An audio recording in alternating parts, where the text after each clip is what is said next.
दर्शकहरू नमस्कार। समय चक्रमा हार्दिक स्वागत गर्छु। म रोहन श्रेष्ठ।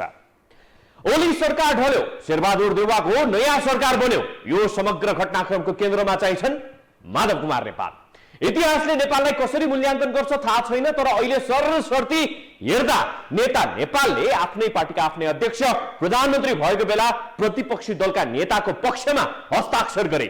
सशरीर सर्वोच्च अदालत पुगेर शेरबहादुर देउवालाई प्रधानमन्त्री बनाइयोस् भने नभन्दै अहिले देउवा प्रधानमन्त्री भए। अब तिनै माधव कुमार नेपाल भनिरहेका छन्, अब देउवालाई हामी साथ दिन सक्दैनौं। यदि यस्तै हो भने यो सबै केका लागि थियो? आफ्नो घर पनि नबनाउने, अरूको घर पनि बन्न नदिने नियत हो। यो हेर्नुस्। नेकपा एमालेको माधव कुमार नेपाल समूह न्वारानदेखिको बल लगाएर प्रतिपक्षसँग समेत मिलेर आफ्नै पार्टीका अध्यक्षको नेतृत्वमा रहेको सरकार ढाल्न सफल भएको छ। प्रधानमन्त्री केपी शर्मा ओलीमा दर्जन होइन दर्जनौं कमी कमजोरी थिए वा थिए होलान्, तर इतिहासले मूल्याङ्कन गर्ने बेला नेपालका कम्युनिस्ट नेताहरूले यस्तोसम्म पनि गरेका रहेछन् भन्ने रोचक सामग्री तयार भएको छ। नेपाल समूहले आफ्नै पार्टीका अध्यक्ष नेतृत्वको सरकार ढाल्न केसम्म गरेन, हुने जति सम्भव भए जति सबै गर्यो। प्रतिपक्षी दलका नेतालाई प्रधानमन्त्री बनाउन हस्ताक्षर मात्रै होइन, सर्वोच्च अदालतमा सशरीर उपस्थित भएर नेपाल समूहले ओली सरकार ढाल्न भूमिका खेल्यो। अदालतको आदेशपछि देशमा नयाँ प्रधानमन्त्री शेरबहादुर देउवा भएका छन्। ओली सरकार ढाल्न भूमिका खेलेको नेपाल समूहले अब देउवालाई विश्वासको मत नदिने संकेत देखाएको छ। आफ्नै पार्टीको सरकार पनि टिक्न नदिने, प्रतिपक्षी दलको नेतालाई पनि विश्वासको मत नदिने अनि मुलुकलाई चुनावमा धकेल्ने भस्मासुर पथमा नेपाल समूह अघि बढेको त होइन, एक खतरनाक र मुलुक हित विपरीतको शंका उब्जिएको छ। एमालेको एकता खास गरेर 10 बुँदे सहमतिपछि त्यो 10 बुँदे सहमतिको चाहिँ भविष्य के हुने भन्ने नै अहिले अन्यल छ हैन। र अर्को कुरा के हो भने अब केपी ओलीको सरकार ढाल्नमा त उहाँहरूको पनि भूमिका छ, गर्दा फेरि चाहिँ एमालेलाई चाहिँ एकीकृत गराएर लान सम्भव छ त भन्दाखेरि यी दुईटै विषयले गर्दाखेरि माधव नेपाल समूहको बारेमा अहिले चाहिँ सत्ता पक्ष ओली पक्ष भन्दा पनि त्यो प्रतिपक्षी गठबन्धनमा थियो र अहिले सत्ता पक्षमा गणना गर्दा बढी सही होला। उहाँहरू त्यति सजिलै हैन, त्यो पन्छेर जाने स्थिति रहन्छ त। आज प्रधानमन्त्रीको अहिले भर्खरैको सम्बोधनमा पनि आफ्नै पार्टीका नेताहरूप्रति उहाँको आक्रोश जुन छ कि यो एउटै पार्टी भनेर चाहिँ जान सक्ला त भन्दा त्यो एउटा ठुलो चाहिँ चुनौती चाहिँ छ त्यहाँ। नेपालीमा एउटा उखान छ, बाँदरले आफ्नो घर बनाउँदैन अरूको पनि राख्दैन। यो उखान र नेपाल समूहको शैली दुरुस्त मिल्ने त होइन।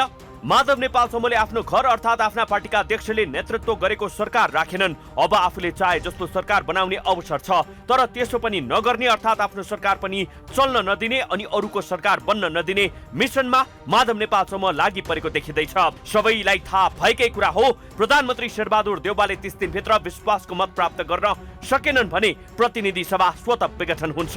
देउवा काम चलाउ प्रधानमन्त्रीमा रूपान्तरण हुन्छन्। उनको मुख्य जिम्मेवारी चुनाव गराएर प्रतिनिधि सभा गठन गर्ने मात्रै हुन्छ। संसदमा कम्तीमा 136 सांसदले देउवालाई विश्वासको मत दिनुपर्ने हुन्छ। माधव नेपाल पक्षका 23 सांसदले देउवालाई मत दिएनन् भने देउवाले 123 मत मात्रै पाउनेछन्, अर्थात् धारा 76(5) अन्तर्गतको सरकार बन्न सक्दैन। नेपाल समूहले देउवालाई विश्वासको मत नदिँदा यो समूहले सर्वोच्चमै पुगेर देउवाको पक्षमा हामी छौं भन्ने प्रमाण किन दिए त? यसको कारण के हो? यसको विश्लेषण जरुरी छ। नेपाल समूहले विश्वासको मत नदिँदा देउवाको सरकार पनि 1 महिनामै ढल्छ। सरकार ढाल्ने र चुनावमा गइहाल्ने उद्देश्य थियो भने त्यो उद्देश्य त केपी शर्मा ओली स्वयंले पनि गरेकै थिए। फेरि किन चाहियो नयाँ सरकार? चुनावमा जानु र नजानु ठुलो कुरो होइन। कुरा भनेको के हो भने कुन लेभलको कुन अवस्थामा प्रधानमन्त्रीले मध्यावधि घोषणा गर्न सक्छ, हाउस डिजल्भ गर्न सक्छ भन्ने कुरा क्लियर हुनुपर्छ भनेको। लोकतन्त्रमा चुनावै सबै थोक भनेको होइन। जे हुन्छ विधिको शासन हुनुपर्छ, विधि अनुसार हुन्छ, संविधान अनुसार हुनुपर्छ भनेको होइन। केपी शर्मा ओलीले पहिलोचोटि पनि हाउस डिजल्भ गर्दाखेरि, संसद विघटन गर्दाखेरि त्यो विधान अनुरूप भएन भनेको होइन। त्यो निर्वाचन हुन्छ कि हुँदैन भन्ने कुरो चाहिँ नि दोस्रो कुरा हो होइन, पहिलो प्राथमिक कुरा होइन। र दोस्रो पल्ट पनि चाहिँ नि संसदको विघटन गरिसकेको अवस्थामा प्रश्न उठेको चाहिँ के हो भने यो संवैधानिक छ कि छैन? देश महामारीले थिलथिलो भएको बेला लाखौं नेपालीले रोजगारी गुमाएको बेला 15 लाख नयाँ गरिब थपिएको बेला अर्थतन्त्र डामाडोल भएको बेला कोरोनाका कारण हजारौं नेपालीले ज्यान गुमाएर लाखौं नेपाली शोकमा डुबेको बेला 40 अर्ब खर्चेर चुनावको पीडादायी उपहार दिने प्रधानमन्त्री चाहिँदैन भन्ने नेपालीको आवाज के माधव नेपाल समूहले बिर्सेको हो? ओलीको शासन सहन नसकेर हामी यहाँ छौं भन्ने प्ले कार्ड बोकेर सडकमा पलेटी कस्न गएको बेला माधव नेपाल समूहलाई सुशासन चाहिएको थियो, जनताको साथ चाहिएको थियो। त्यो बेला उनीहरूले भनेका थिए कि यो चुनाव गर्ने समय होइन, संसद विघटन गर्ने समय होइन। संसद विघटन गर्न आवश्यक पनि छैन, देशले मागेको पनि छैन। तर अहिले माधव नेपाल समूह देउवालाई विश्वासको मत नदिएर फेरि पनि मुलुकलाई निर्वाचनतर्फ धकेल्न खोजिरहेको देखिँदैछ। कदाचित यस्तो भयो भने फन्नै पर्ने हुन्छ, दूरदर्शी त केपी ओली नै रहेछन्। आफू नै एउटा चाहिँ नि अल्पमतको सरकार बन्ने, आफू नै अल्पमतको सरकारको विश्वास नलिने, अनि आफूले विश्वास लिन सक्दिनँ भनेर राष्ट्रपतिलाई भन्ने, अनि त्यसपछि फेरि बहुमत मेरै कायम छ भनेर जाने, त्यस्तो गर्न मिल्छ कि मिल्दैन भन्ने कुरा भयो हुनाले अहिले हामीले सिधै खालि चुनावसँग जोडेर चुनावलाई स्थायित्वको एउटा चाहिँ मानक मानेर चुनाव भयो भने स्थायित्व भयो, चुनाव भएन भने स्थायित्व भएन। चुनाव नै केपी शर्मा ओलीको एउटै मात्रै माग थियो, त्यस कारण चुनाव हुँदाखेरि केपी शर्मा ओलीको चाहिँ नैतिक जित हुन्छ भन्ने कुरालाई मैले स्वीकार गर्न सक्छु। किनभने ओलीले भन्दै आएका छन् कि आफ्नो सरकार ढल्यो भने अर्को सरकार गठन हुन सक्दैन, यसकारण संसद विघटन गरेर चुनावमा जानुको विकल्प छैन। ओलीले नै भनेको कुरा पूरा हुने अवस्था आयो र फेरि पनि जनताले नचाहेको चुनावतिर नेताहरूले देश लैजान्छन् भने जनताले पनि नालायक नेताहरूको विकल्प खोज्न सक्छन्। यति चाहिँ हेक्का नेतृत्वले राख्नु पर्ला कि? जाँदा जाँदै केपी शर्मा ओलीले भनेका छन् अब देउवाको सरकार पनि टिक्दैन, चुनाव पनि हुँदैन, अदालतका कारण देश अनिश्चिततातर्फ धकेलियो। साँच्चै नै माधव कुमार नेपाल पक्षले देउवालाई विश्वासको मत दिएन भने मुलुक निर्वाचनतर्फ जान्छ। हामी विनम्र अनुरोध माधव नेपालका लागि, तपाईको चाहना ओलीलाई गलत त्याउने मात्रै हो। ओलीलाई गलत त्याएपछि राजनीति सम्हाल्ने जिम्मेवारी तपाईको होइन, वरिष्ठ नेताको वरिष्ठ शैली यही हो। थप प्रसंग सहित उपस्थित हुनेछौं, तर यो छोटो ब्रेक पछि।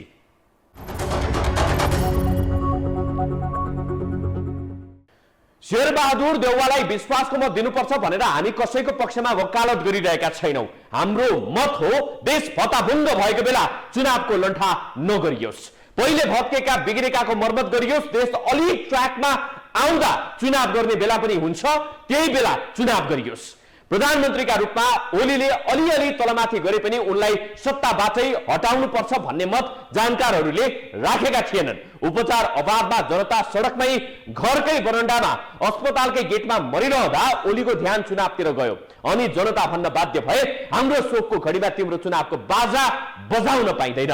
यदि माधव कुमार नेपालका कारण शेरबहादुर देउवा फेरि पनि चुनावको बाजा बजाउनतिर लागे भने सम्झिनु, तिमीहरूको अपराध माफी योग्य हुने छैन।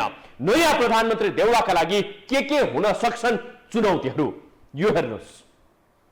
शेरबहादुर देउवाले केही समय अघि भनेका थिए, म प्रधानमन्त्री भए भने सबै नेपालीका लागि कोरोना विरुद्धको खोप उपलब्ध गराउँछु। अब उनी प्रधानमन्त्री भएका छन्, के उनले सबैका लागि खोपको बन्दोबस्त गर्न सक्छन्? खोप उपलब्ध गराउने चाहना सामूहिक प्रयासबाट मात्रै सम्भव हुन सक्छ। यसका लागि कम्तीमा स्वास्थ्य मन्त्रालय काबिल व्यक्तिको हातमा दिनुपर्छ। हालसम्म नेपालमा 94 लाख डोज खोप सुनिश्चित भइसकेको छ। 94 लाख मध्ये 40 लाख चीनसँग खरिद गरिएको, 15 लाख कोभ्याक्स सुविधामा नेपाल आएको पनि हो। विगतमा भारत र चीनले अनुदानमा दिएको सहित यति संख्यामा खोप भित्रिएको र केही लाखले खोप लगाइसकेका छन्। मुलुकका लागि अझै लाखौं डोज खोप खरिद गर्नुपर्ने बाध्यता छ। कोरोनाको तेस्रो लहरको सम्भावना र पर्याप्त खोप नपाइरहेको यो संवेदनशील घडीमा कांग्रेसीहरूले समेत स्वास्थ्य मन्त्रालयको जिम्मेवारी कम्तीमा गगन थापा वा उनी जत्तिकै क्षमतावान युवाको हातमा दिनुपर्छ भन्ने मत राखेका छन्। नेपालको राजनीतिमा राइट म्यान राइट प्लेस बिरलै देख्न पाइन्छ। जनस्वास्थ्यसँग प्रत्यक्ष सम्बन्ध राख्ने स्वास्थ्य मन्त्रालयमा चाहिँ गुटगत राजनीति भन्दा पनि स्वच्छ र मुलुकको आवश्यकता अनुरूप होस् भन्ने चाहना धेरैको छ। प्रधानमन्त्री शेरबहादुर देउवाले स्वास्थ्य मन्त्री कसलाई बनाउँछन् भन्ने मंगलबार दिउँसोसम्म निश्चित भइसकेको छैन। तर स्वास्थ्य मन्त्रालयको जिम्मेवारी क्षमतावान व्यक्तिले पाउनुपर्छ भन्ने चाहना जनस्तरमा पनि छ। यति वर्षमा म देशले यस्तो बनाउँछु भनेर 30 वर्ष खाइसक्यो, 45 वर्ष खायो, 60 वर्ष खानु यस्तै हुन्छ। हामीलाई जुनै सरकार आयो नि के नै भइहाल्छ र गर्नु त होइन। हामी त अब दुःख गरी मिहिनेत गरी खाने मान्छे, जे होस् मिहिनेत गरी खान पाए त्यही हो हाम्रो त। पहिलाकोले गर्नु सकेन, अहिलेले गर्नु सक्छ सक्दैन, सक्नु पर्यो होइन। अब अब यो अहिलेसम्म यस्तो अक्रान्तमा बितेको देशमा आशा त केही गर्न सकिँदैन। त्यो त उहाँले पनि अहिलेलाई भन्नुभएको छ, पछि के गरेर देखाउनु। तर पनि साँच्चै नै यदि चाहिँ नै उहाँको घैँटोमा घाम लाग्यो भनिन्छ नि, त्यस्तै यदि भएको हो भने केही आशा पनि गर्न सकिन्छ फेरि मान्छे सुध्रिएर आयो भने। अन्यथा पहिलाको विगतको अनुभवहरूले चाहिँ नि त्यसलाई खासै पुष्टि चाहिँ गर्दैन उहाँ आएको भए तापनि। विगततिर फर्केर हेर्ने हो भने प्रधानमन्त्री देउवाको कार्यकाल ऐतिहासिक दुर्घटनाबाट पनि गुज्रिएको छ। अग्रगमनको दिशामा बढ्दा विगततिर फर्किन जरुरी छैन, तर देउवा अहिले पनि चुनौतीकै चाङमा छन्। जनअपेक्षा अनुरूप शासन गर्न उनकै पार्टीका नेताहरूको महत्वाकांक्षाले पनि अवरोध गर्न सक्छ। सरकार गठनका लागि गठबन्धनमा रहेका नेकपा माओवादी केन्द्र, जनता समाजवादीको उपेन्द्र यादव समूहसँग मिलेर मन्त्रीमण्डल बनाउनु पर्ने छ। भागबण्डा गर्दा नेताहरूले आफ्नो फाइदा हेरेर मन्त्रालय छान्ने गर्छन्। स्वास्थ्य, कृषि, उद्योग सम्बन्धी मन्त्रालयहरू प्रभावशाली नेताहरूको रोजाइमा पर्दैनन्। मुख्य मारामार गृह, रक्षा, परराष्ट्र, भौतिकी योजना सम्बन्धी मन्त्रालयहरू पर्ने गर्छ। अरू पार्टीहरूसँगको भागबण्डा, त्यसपछि आफ्नो भागमा परेको भागमा पनि गुटगत भागबण्डा गर्दा प्रधानमन्त्री देउवा आफ्नो खुसीले देशको आवश्यकता अनुसार मन्त्री छान्न पाउने सुविधामा छैनन्। सम्पूर्ण पक्ष अनुकूल हुँदा 40 महिना शासन गर्दा त केपी शर्मा ओलीले आफ्ना बाचा पूरा गर्न सकेनन् भने बढीमा देउवा 1.5 वर्ष प्रधानमन्त्रीको कुर्सीमा रहनेछन्। यो अवधि जनअपेक्षा बमोजिम उनले काम गर्न सक्छन् सक्दैनन् यसै भन्न सकिँदैन। तर मन्त्रीमण्डल विस्तार हुँदा पटक्कै मन्त्रीहरू भन्दा पनि विगतमा राम्रो काम गरेका र विषयगत ज्ञान भएकाहरूलाई नै मन्त्रीको जिम्मेवारी दिने हो भने देउवाले सुशासनको यात्रा सुरु गर्न सक्छन्। पटक्कै सक्दैनन् भनेर अहिले नै भन्न सकिन्छ, किनभने देउवा भनेका यसभन्दा अगाडि 4 पटक प्रधानमन्त्री भएका मान्छे हुन् होइन। 4 पटक प्रधानमन्त्री हुँदा उनलाई सम्झिनुपर्ने एउटा सकारात्मक कुरा पनि छैन अहिलेसम्म। र 5औं पटक चाहिँ प्रधानमन्त्री हुनु बाहेक अरू कुनै काम गर्छन् भन्ने मलाई लाग्दैन। यिनले चाहिँ धेरै नबिगार्दै मात्रै हुन्थ्यो, गर्न यिनले केही पनि गर्दैनन्, जेरो हो होइन। तर यिनले चाहिँ अहिलेको भन्दा यो इन्स्टिट्युसनहरूलाई धेरै नचलाइदिएर कम बिगार्दै हुन्थ्यो भन्ने हो। केही महत्त्वपूर्ण विभागहरू प्रधानमन्त्री ओलीले आफू मातहत ल्याउँदा कांग्रेसले ओली अधिनायकवादतर्फ उन्मुख रहेको भन्ने टिप्पणी गरेको थियो। राष्ट्रिय अनुसन्धान विभाग, राजस्व विभाग, सम्पत्ति शुद्धिकरण विभागलाई ओलीले प्रधानमन्त्रीको मातहतमा ल्याएका थिए। यी 3 विभागलाई सम्बन्धित मन्त्रालयकै जिम्मा लगाउँछन् कि देउवाले आफैसँग राख्छन्, केही दिन हेर्नै पर्ने भएको छ। प्रतिनिधि सभाको बाँकी अवधिसम्म शासन गर्नु नै देउवाको पहिलो चुनौती देखिएको छ। यो बाहेक देउवाले कस्तालाई मन्त्री बनाउँछन् त्यो पनि चासोका साथ हेरिएको छ। हामी हातै जोडेर बिन्ती गर्छौं, निकममा र विगतमा कुनै आशा देखाउन नसकेकाहरूलाई चाहिँ अवसर नदिनु होला। युवा र यसअघि कहिल्यै पनि मन्त्री नभएकाहरूलाई मौका दिनु होला। देशमा एकपटक यस्ता व्यक्ति पनि अर्थमन्त्री भएका थिए जो आर्थिक शब्दावलीहरूको अर्थ नजानेका कारण अन्तर्वार्ता नै दिँदैन थिए। अन्तर्वार्ता नदिनै ती अनुपयुक्त व्यक्तिले समय गुजारे, मन्त्रीबाट विदा पनि भए। कृपया त्यस्ताले अवसर नपाउन्। थप प्रसङ्ग सहित उपस्थित हुनेछौँ तर यो छोटो ब्रेक पछि।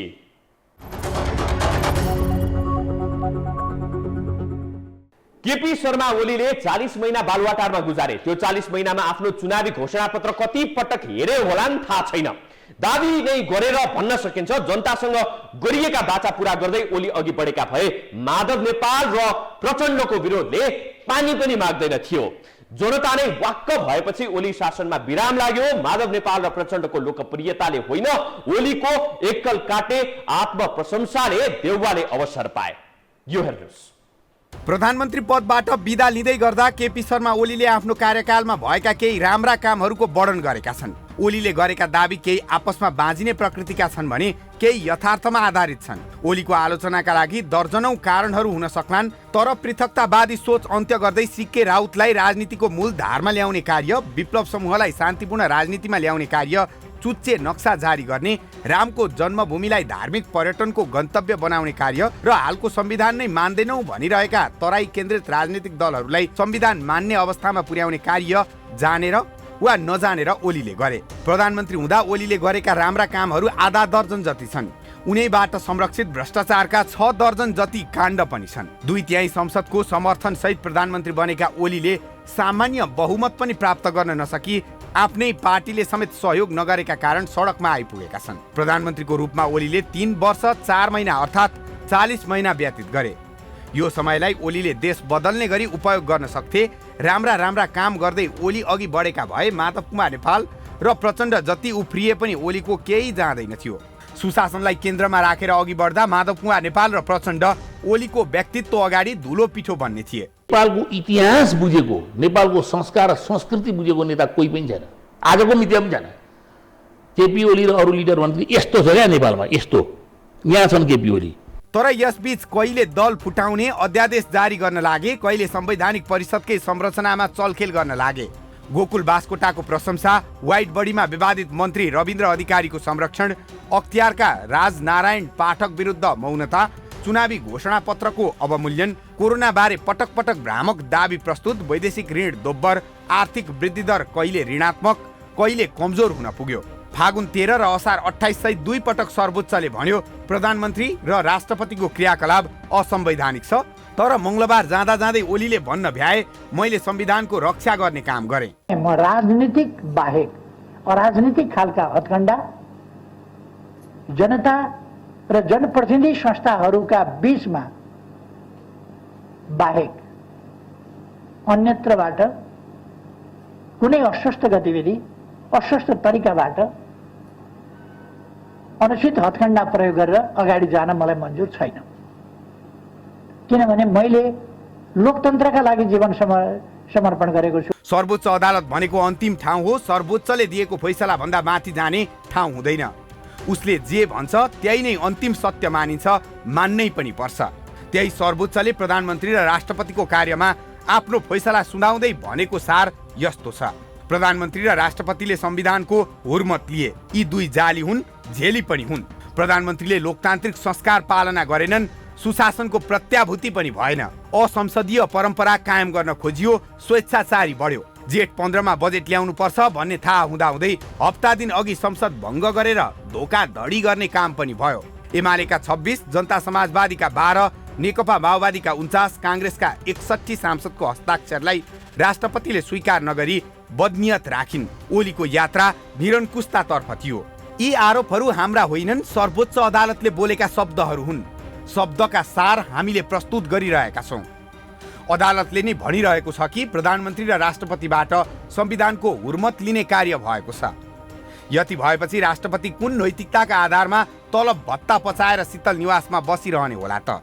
लोकतन्त्रमा के छ भने अदालत एउटा सम्मानित ठाउँ हो। उसले अदालतले एउटा स्ट्रक्चर जारी गरिसकेपछि, अदालत यत्रो अविश्वास गरिसकेपछि, अदालतले यत्रो चाहिँ कदमलाई चाहिँ बदनियत भनिसकेपछि, बदर भनिसकेपछि त्यसलाई चाहिँ के छ भने त्यसपछि चाहिँ के छ भने सार्वजनिक जीवनमा बसिरहनु चाहिँ के छ भने त्यो चाहिँ नैतिकताले दिँदैन।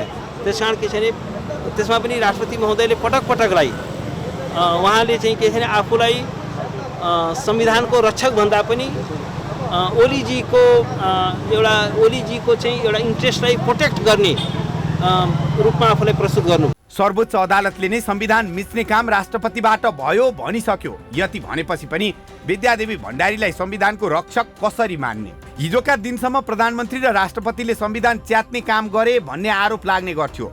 अहिले त सर्वोच्च अदालतले नै प्रमाणित गरिदिँदै भन्यो सही आरोप लागेको हो। उनीहरूले यस्तै गरेका हुन्। संविधानको रक्षा गर्नेले नै संविधान ध्वस्त पार्ने काम गरेको प्रमाणित अदालतले गरेपछि राष्ट्रपति विद्यादेवी भण्डारी संविधान मास्ने कार्य गर्छिन् भन्न पाइने कि नपाइने त? संविधान ध्वस्त पारेको आरोप प्रमाणित भएपछि सायद यस्तो भन्न पाइन्छ पनि होला। यो कुनै विरोध होइन, हामी कसैको विरोध गर्दैनौं। जनताले जे भन्छन् त्यो हामी भनिदिन्छौं।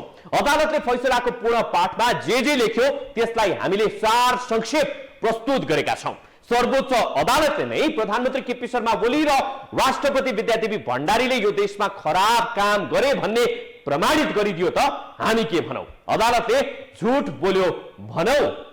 दर्शकवृन्द, समय चक्रका साथै यस टेलिभिजनका सम्पूर्ण समाचार बुलेटिन कार्यक्रम यो टेलिभिजन.com, यो खबर.com, युट्युब र फेसबुकमा पनि पढ्न र हेर्न सक्नुहुनेछ। मोबाइलमा यो टिभी एप डाउनलोड गरी हामीलाई प्रत्यक्ष हेर्न सक्नुहुनेछ। समय चक्रको आजको प्रस्तुति सकियो। अहिलेलाई बिदा दिनुहोस्। नमस्कार।